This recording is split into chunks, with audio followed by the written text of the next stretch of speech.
Dans l'affaire Bettencourt, le juge Gentil, j'avais été mis en examen, puis j'ai eu un... En octobre 2007, alors que la France découvre pour la première fois le divorce d'un président en exercice, une autre histoire commence, loin des caméras.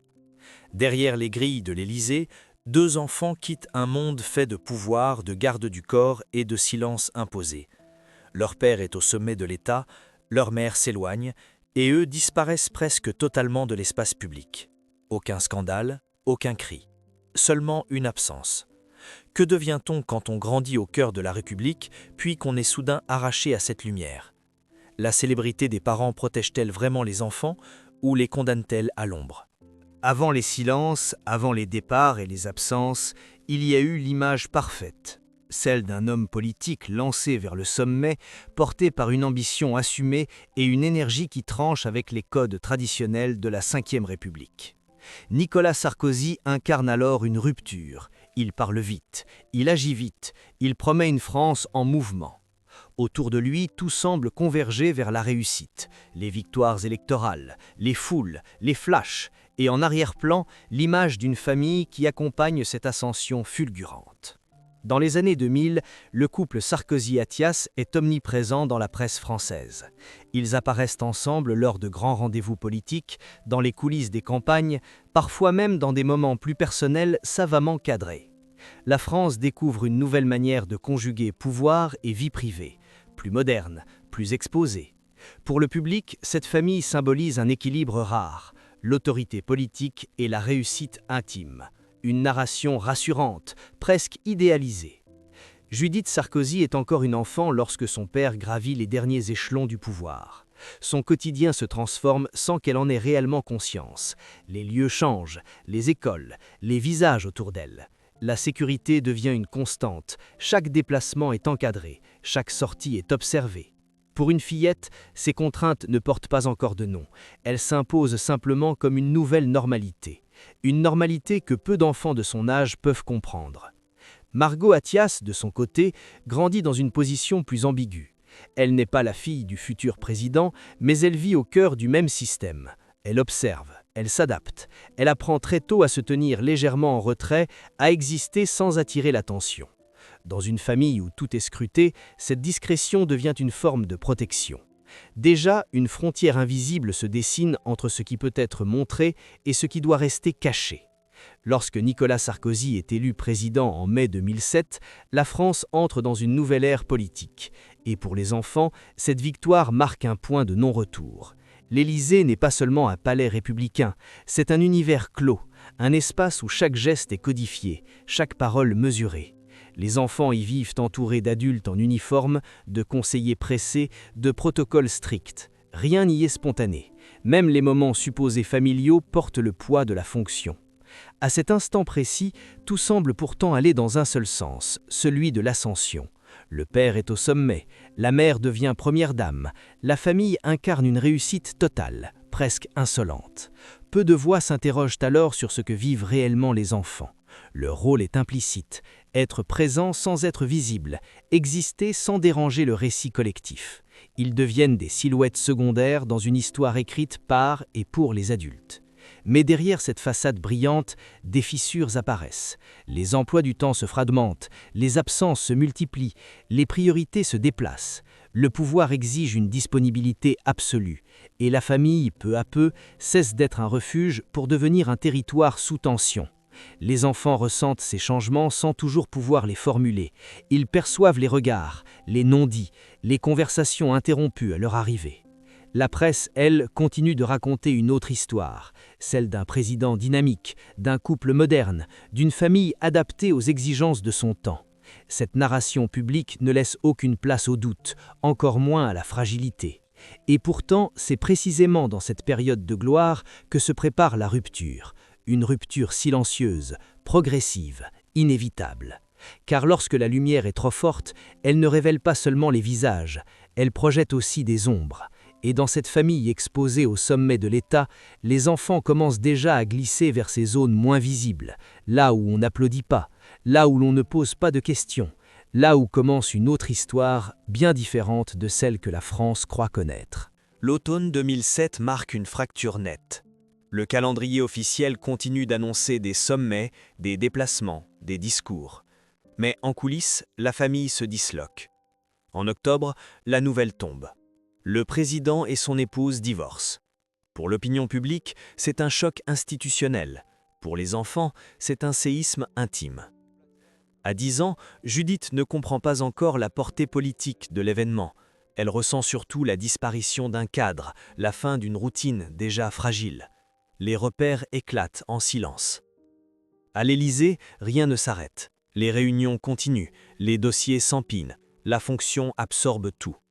Pourtant, dans les appartements privés, l'atmosphère change. Les voix se font plus rares, les gestes se retiennent, les regards évitent. La séparation n'est pas un instant, mais un processus, lent, pesant. Les enfants le vivent sans mode d'emploi. Ils observent les valises, les allers-retours, les absences prolongées. Ils apprennent très tôt que certaines questions n'appellent pas de réponse. Peu après le divorce, Cecilia Attia choisit de s'éloigner. Elle quitte la France, puis s'installe aux États-Unis. Le départ est discret, presque clinique. Aucun adieu public, aucun récit détaillé. Pour Judith, cela signifie une enfance désormais partagée entre deux continents, deux rythmes, deux manières de vivre. D'un côté, Paris, les obligations, la sécurité permanente.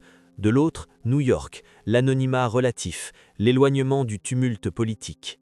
Le passage d'un monde à l'autre est brutal. Comment se construit-on quand le foyer n'existe plus en un seul lieu? Margot Attia, elle, vit ce moment différemment. Elle n'est pas au centre de l'attention médiatique, elle n'est pas la fille du président, mais elle est emportée par les mêmes décisions d'adulte. Le départ de sa mère reconfigure tout. Les liens se distendent, les habitudes s'effacent. Elle devient, plus que jamais, une présence silencieuse, une adolescente qui apprend à ne pas faire de bruit, à ne pas attirer le regard, à se fondre dans l'arrière-plan d'une histoire trop grande pour elle. Dans les mois qui suivent, la France s'habitue à cette nouvelle normalité. Le président apparaît seul lors des cérémonies, les unes se succèdent, puis très vite, une autre relation capte l'attention. La vie privée du chef de l'État continue d'alimenter les conversations, mais les enfants, eux, disparaissent des radars. Ils ne sont plus montrés, plus mentionnés, comme si leur invisibilité devenait une nécessité, une protection peut-être, ou une conséquence logique du chaos. Le temps passe, les années présidentielles s'enchaînent. Pour Judith, l'adolescence se déroule loin des caméras. Elle change d'école, de cercle. Elle apprend à composer avec un nom qui suscite des réactions immédiates, un nom qui ouvre des portes, mais qui enferme aussi. Chaque présentation est précédée d'une attente, chaque relation est filtrée. Qui s'intéresse à elle et qui s'intéresse à ce qu'elle représente? La question s'installe, sourde, persistante. Les spécialistes de l'enfance observent souvent que les ruptures familiales, lorsqu'elles se produisent sous un éclairage public intense, laissent des traces profondes. L'enfant ne vit pas seulement la séparation, il vit sa mise en scène implicite. Les silences deviennent plus lourds que les mots, les non-dits remplacent les explications. Dans le cas de cette famille, tout est amplifié par la fonction présidentielle. Il n'y a pas d'espace neutre, pas de zone refuge totalement à l'abri du regard collectif. Au fil des années, un constat s'impose. Contrairement à d'autres enfants de personnalités publiques, Judith et Margot ne cherchent pas la lumière. Elles ne revendiquent pas d'héritage médiatique. Elles ne s'expriment pas pour raconter leur version. Cette absence de récit intrigue. Pourquoi choisir le retrait absolu à une époque où l'exposition est devenue une monnaie sociale? Est-ce une décision mûrement réfléchie ou le résultat d'un apprentissage précoce de la prudence?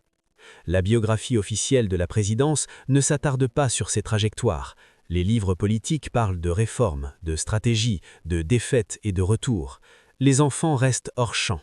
Pourtant, leur histoire continue de se dérouler, loin des discours et des bilans. Elle se construit dans les marges, dans les déménagements, dans les appels espacés, dans les souvenirs fragmentés d'une enfance sous surveillance. Ce moment de rupture, amorcé en 2007, ne se referme jamais complètement. Il ouvre une période d'incertitude qui s'étend bien au-delà du mandat présidentiel. La fin du pouvoir politique ne signifie pas la fin de ses effets. Pour les enfants, le titre de leur père demeure. Le passé colle à la peau. Il influence les choix, les silences, les distances. Et surtout, il pose une question qui traverse toute cette histoire. Peut-on vraiment grandir normalement quand la famille se brise sous le regard d'un pays entier? À mesure que les années passent, une vérité se dessine, lentement. Le véritable choc n'a pas été le divorce en lui-même, ni même l'exil. C'est l'apprentissage précoce de la retenue, de la discrétion comme condition de survie. Une stratégie invisible, mais déterminante. Une manière de reprendre le contrôle là où tout semblait leur échapper. Et c'est précisément dans cette zone, entre choix personnels et contraintes silencieuses, que commence à émerger une autre lecture de leur destin. Avec le recul, une autre lecture s'impose. Ce que beaucoup ont interprété comme une disparition volontaire relève peut-être d'une stratégie de protection forgée très tôt. Grandir dans l'orbite du pouvoir apprend une chose essentielle: la visibilité a un prix. Pour Judith et Margot, ce prix s'est réveillé dès l'enfance. Les regards insistants des adultes, les questions détournées, les amitiés mises à l'épreuve par un nom devenu symbole.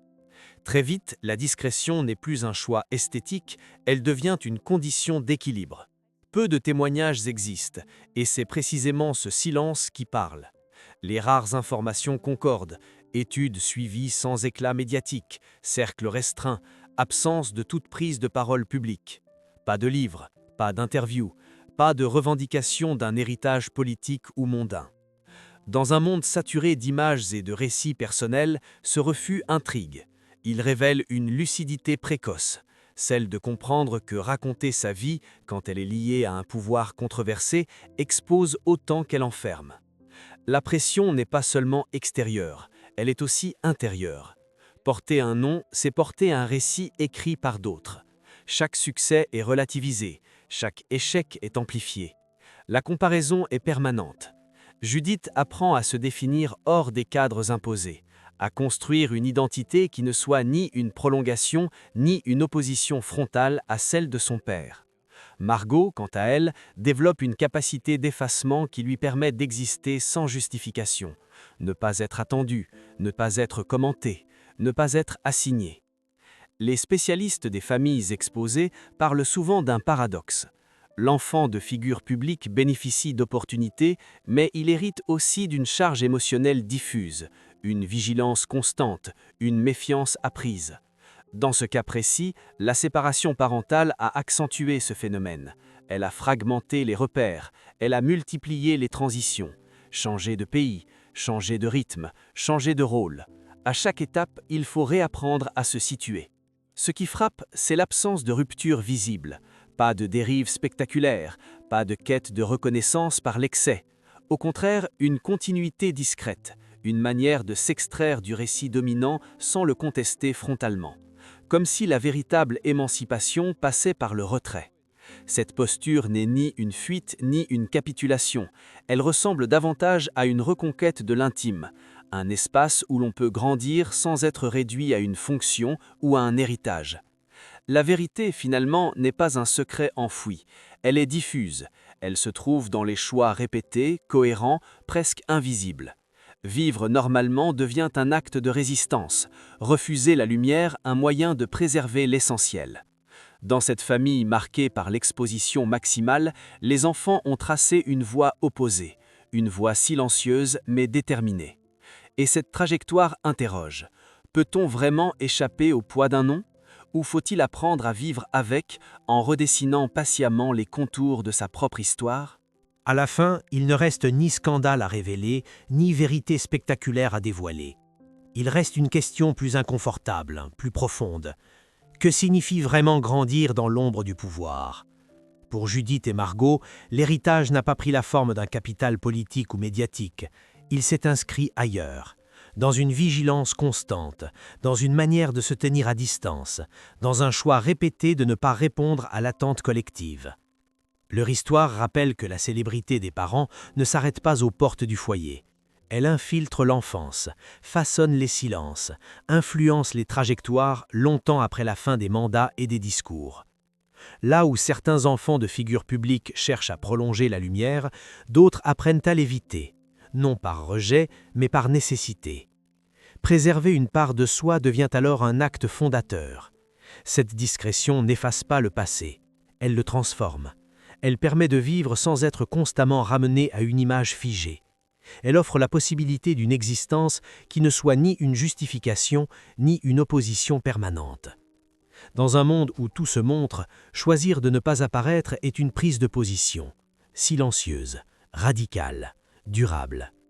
Alors, que reste-t-il vraiment aux enfants des puissants? Ni le pouvoir, ni la gloire. Peut-être seulement la liberté fragile de construire une vie hors du regard.